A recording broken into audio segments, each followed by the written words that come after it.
کی تفسیر پڑھیں، قرآن پاک کی تشریحات پڑھیں، فقہاء کرام کے اقوال پڑھیں تو آپ کو معلوم پڑے گا کہ اللہ تعالیٰ نے بے شمار مقامات پر، کئی مقامات پر اللہ تعالیٰ نے اپنے محبوب بندوں کو یاد کیا ہے۔ اور ہم جو یہ ان محافل کا انعقاد کرتے ہیں تو ان محافل میں ہم اللہ تعالیٰ کے برگزیدہ اور مقبول اور مخلص اور صالح بندوں ہی کو یاد کرتے ہیں، ان کی سیرت طیبہ کو یاد کرتے ہیں،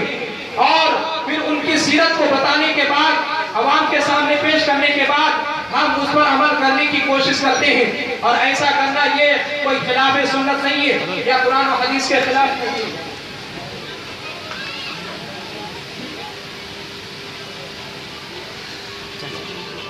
حضرات محترم، تو یہ ان محافل کا انعقاد کرنا یہ قرآن و حدیث کے خلاف نہیں ہے، بلکہ قرآن و حدیث کے مطابق ہے اور بزرگان دین کے عمل کے مطابق ہے کہ ہمارے بزرگان دین ان محافل کا انعقاد کیا کرتے تھے۔ آپ غور کریں کہ سورہ فاتحہ جس کو ہم 5 وقت نماز میں پڑھتے ہیں، رب قدیر ارشاد فرماتا ہے اہدنا الصراط المستقیم صراط الذین انعمت علیہم۔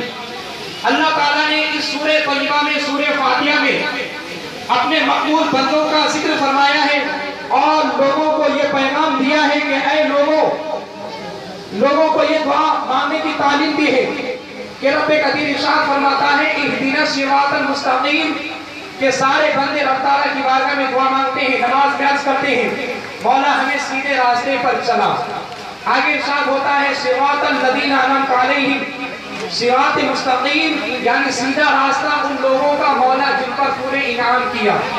اللہ تعالیٰ نے جن لوگوں پر انعام کیا تو رب قدیر خود پاکے پارے میں ارشاد فرماتا ہے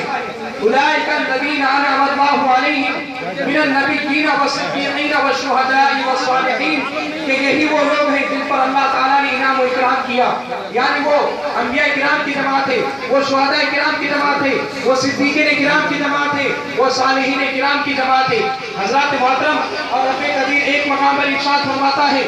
یا ایھا الذین آمنوا اتقوا اللہ وابتغوا الیہ الوسیلہ، کہ اے ایمان والو اللہ سے ڈرو اور اس کی طرف وسیلہ تلاش کرو۔ ایک مقام پر اللہ تعالیٰ قرآن مجید میں یوں فرماتا ہے یا ایھا الذین آمنوا اتقوا اللہ وکونوا مع الصادقین، کہ اے ایمان والو اللہ سے ڈرو اور سچوں کے ساتھ ہو جاؤ۔ حضرات محترم، تو ان تمام آیتیں، یہ ان ساری آیتوں کا مجموعہ اور مختصر یہ ہے کہ اللہ تعالیٰ نے بیجا مقامات پر اپنے محبوب بندوں کا ذکر کیا ہے اور لوگوں کو یہ تعلیم دی ہے کہ تم اللہ کے تعالیٰ کے نیک اور مقبول اور صالح بندوں کے ساتھ ہو جاؤ۔ حضرات محترم، اگر ہم ان محافل کا انعقاد کرتے ہیں، بزرگان دین کی یاد مناتے ہیں یا ان کے نام پہ محفل قائم کرتے ہیں یا ان کی سیرت طیبہ کو یاد کرنے کے لیے مجلس کا انعقاد کرتے ہیں تو پھر یہ شرک اور بدعت کیسے ہو سکتا ہے؟ حضرات محترم، میں ایک بات کی طرف آپ کی توجہ چاہوں گا۔